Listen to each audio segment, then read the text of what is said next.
Como se caracteriza o autismo? Excelente, Gi.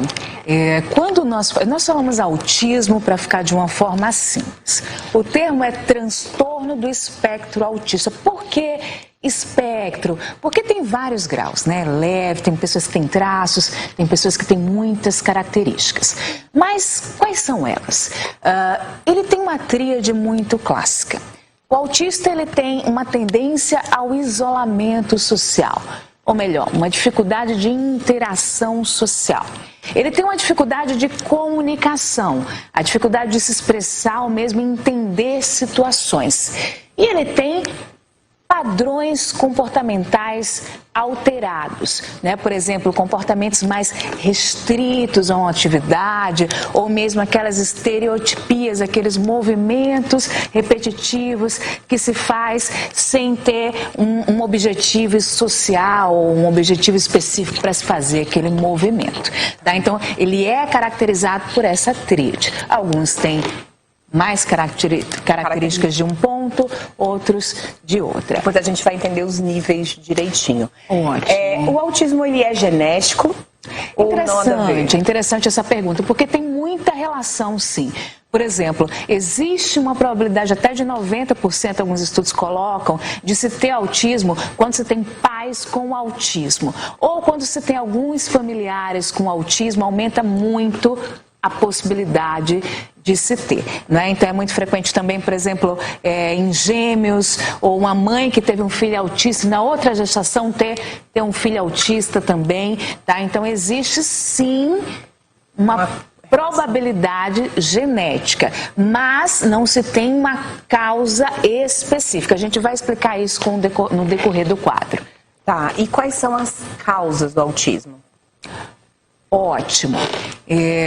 Bom, eu já vou passar as causas, depois a gente passa as características detalhadas. Existe, na verdade, assim, não existe uma causa definida, tá? Existem teorias. Por exemplo, existe a que mais se aceita, né, na comunidade científica é que no autismo existe sim alterações de interconexão entre os neurônios, tá?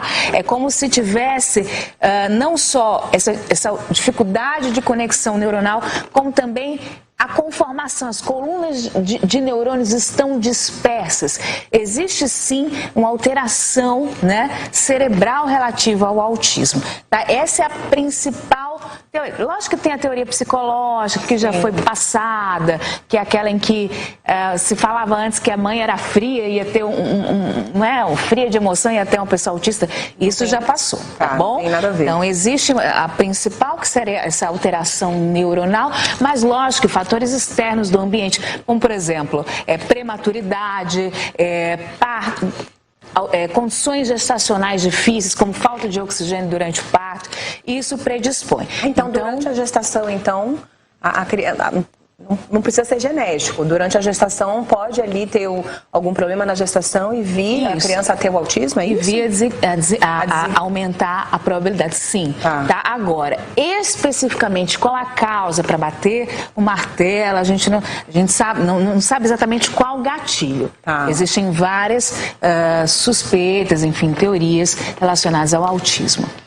Tá bom, você vai falar das características agora? Isso, então vamos falar assim as características do autismo. Nós vimos aquela tríade que eu passei para vocês. Então como é que se comporta o autista? O autista ele tende ao isolamento social, por exemplo. Não que ele não vai estar em situações que tem várias pessoas, mas quando ele está nessas situações ele tem dificuldade de interagir, ou interage de uma maneira estranha, por exemplo. Tá? O autista, ele tem, por exemplo, muitas vezes tem uma roda de crianças, de uma roda de crianças brincando, ele tende a não se direcionar espontaneamente àquele local. Muitas vezes a gente tem que levar o autista até lá. E mesmo quando leva, ele pode passar um período e depois sair. A não ser um lugar de conforto para ele. Exatamente. Ele tem dificuldade, por exemplo, de dispor emoções. Então, o autista, ele pode... Quando a gente fala mais alto, fala mais baixo, está triste, fala baixinho, está expansivo, fala mais alto. Então, o autista tem dificuldade de... essa entonação na fala, prosódio, por exemplo. tende a ficar uma fala monótona. E nisso que ele não expressa emoções, não consegue expressar essas emoções, muitas vezes, numa situação de raiva, ele pode ser heteroagressivo, ser autoagressivo. Se machucar, puxar o cabelo, por exemplo. Dar uma crise também de gritos. Ou dar uma crise, né? Exatamente, isso pode acontecer. Tá? Ou, por exemplo, tá feliz, coloca as mãozinhas para trás, bate como se fosse pássaro. Enfim, ele tem essa dificuldade de expor e se manifesta de outras formas. O autismo, ele pode ter também estereotipias, né? São movimentos estranhos, movimentos incomuns sem um objetivo específico, tá? Pode falar, o autismo tem aquela tendência a se focar em atividades específicas e esquecer do resto. Entendi. Né? Ele fica naquele mundo dele lá. Exatamente, fica naquele mundo. Ele tem a tendência a se distrair com movimentos pendulares, circulatórios. Então, por exemplo, ele pega um carrinho, ao invés de brincar, né, utilizar o carrinho na função que é o carrinho, ele fica muito tempo girando a rodinha do carrinho, entende? Então, atividades específicas ele também tem essa dificuldade. Então, são vários traços, né, dessa tendência ao isolamento, dessa tendência de expor emoções. O autista, por exemplo, ele pode, sons externos, ele tem uma hipersensibilidade. Então, um som normal, tá. Você já viu algum filme, por exemplo, um autista colocando a mãozinha no ouvido? Ele tem uma hipersensibilidade, então? Sonora ou mesmo sensitiva. Ele pode usar uma roupa um pouquinho mais ajustada e já ficar muito incomodado, como fosse um estímulo. Ele pode ter comportamento fóbico, por exemplo. Então, quando você vê um pequenininho numa situação de várias crianças se abraçando com o pai, chorando, então isso pode ser uma fobia, situação. Mas, por exemplo, com menos de 3 anos, quando você amamenta, quando você com a sua bebezinha amamentava, a tendência é a criança fazer contato visual. O autista, ele tem dificuldade de contato visual. Ele geralmente não olha nos teus olhos, ou mesmo fica olhando para a mão, fica olhando para um objeto e não faz esse contato. Então, na mamada, um bebezinho que não faz um contato visual, a gente já pode suspeitar. Ou aquela criança que rejeita o colo, né? Que criança tende a querer colo, mas aquela criança que quer ficar no berço, quer ficar embaixo, você também já pode suspeitar. Então, aquela criança que fica fazendo estereotipias, ou mesmo aquela criança que não desenvolve aquele dar beijinho, aquele tchauzinho, né, no tempo certo, ou que não brinca de esconde, geralmente aos 10 meses que isso se desenvolve. Então, você, na observação dos marcos de desenvolvimento, você já consegue perceber. Eu tenho duas perguntas. Quando eu morava na Grande, eu tinha um amiguinho da PIC, e ele tinha todos esses traços, essas características. Ele só brincava com ela, ele tinha dado ataques, ele tinha... Só com ela ele brincava. E aí eu falei, nossa, será que a mãe não consegue perceber o pai? Porque a gente ainda tem muito, né, a negação dos pais. Eu falei, nossa, como que eu vou falar? Né? Aí eu tentei conversar com a babá. Eu sei que não era problema meu, mas assim, sabe, eu queria ajudar, porque assim... Às vezes, né, se você reconhecer, né, claro, esse transtorno e cuidar direitinho, ele consegue ter uma vida normal, entendeu? Assim, na maioria dos casos. Diagnóstico, né? Diagnóstico é interessante. Por exemplo, você fez a observação, né? O que era diferente? Exatamente. Sabe? Então, assim, na escola, relatórios da escola, avaliação do neurologista, avaliação da fono, avaliação do psicopedagogo. Então, é uma avaliação de vários profissionais para se dar o diagnóstico.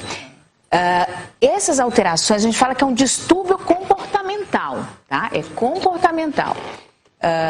Não necessariamente tem relação com menor inteligência, tá? Mas geralmente tem um comprometimento social e acadêmico. Então, esse comprometimento social e acadêmico que é observado pelos mais diversos profissionais da área. E, lógico, tem critérios, né, que a gente, comparando os critérios à criança, tem escalas que podem ser preenchidas nos vários ambientes para se dar um diagnóstico. Não existe um marcador. Por exemplo, eu vou fazer uma tomografia, vai dar autismo? Não. Eu vou fazer um exame laboratorial, um eletroencefalograma? Não, tá? A gente fala que o autismo ele não tem mão, não tem braço, não tem tipo físico. Então, a criança com autismo não necessariamente tem características físicas, né? Mas o autismo pode se associar a síndromes. Por exemplo, a gente pode ter uma criança autista com síndrome de Klinefelter, síndrome de Down, enfim. Tá. A gente pode ter ele associado a síndromes ou não. Tem uma faces que a gente chama atípica, né? Que não se suspeita, por exemplo. Tá. E, doutora, como que é feito o tratamento, então? Ótimo. O diagnóstico não tem específico, é feito com vários testes, com vários profissionais. Diagnosticou o autismo, independente do grau. Como que é feito o tratamento? Excelente. Então, assim, o tratamento é muito individualizado, tá? Porque existem os diversos graus, tá bom? Mas a gente também vai trazer essa equipe multidisciplinar. Então, terapia, psicoterapia, fonoaudiologia, né, uma equipe. Muitas vezes é necessário medicações, né? Porque muitas vezes a gente tem uma criança muito agitada, muito agressiva com os outros, ou autoagressiva. Então, aquela terapia psicológica, aquela terapia com fono, não vai ser otimizada porque a criança está muito agitada. Então, muitas vezes, medicações são utilizadas como esperidona, aripiprazol, são utilizadas para isso. Mas é uma terapia com TO, né, terapeuta ocupacional, então essa equipe para fazer uma integração dele, a escolarização também é importante para o desenvolvimento do autismo, que tende a melhorar, tá? Não é algo que tende a piorar porque vai piorando, vai degenerando, não. Só vai melhorando. Tende a melhorar. Lógico que quanto mais intervenções são feitas precocemente, melhor a tendência dessa melhora. Tá. Eu conheço casos de gente que negou, né, de parentes que negou a vida inteira. E virou uma moça, ela cresceu, fez faculdade e tudo, mas ela ficava com um rostinho assim, ela tinha todas as características. Ela ainda pode fazer o tratamento? Ainda tem como ela controlar esse movimento repetitivo, enfim, que ela fazia? Ou não? Quanto mais velho vai ficando, vai dificultando esse tratamento? Sem dúvida, sim. A gente fala assim, quando a gente faz um diagnóstico precoce, novinho, antes dos 3 anos, a gente está escrevendo uma história, né? Escrevendo um livro.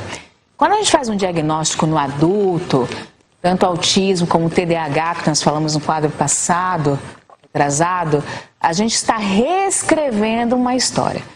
Reescrevendo uma história que já tem vícios, que já pode ter se desenvolvido um transtorno ansioso depressivo. Então, sem dúvida, no adulto, a gente vai ter uma dificuldade maior de tratamento que numa criança, né? Bom, existem filmes que representam o autismo. Sim, eu trouxe esse Tão Forte, Tão Perto, tá? Também uma criança com autismo. Eu trouxe o Farol das Orcas, tá?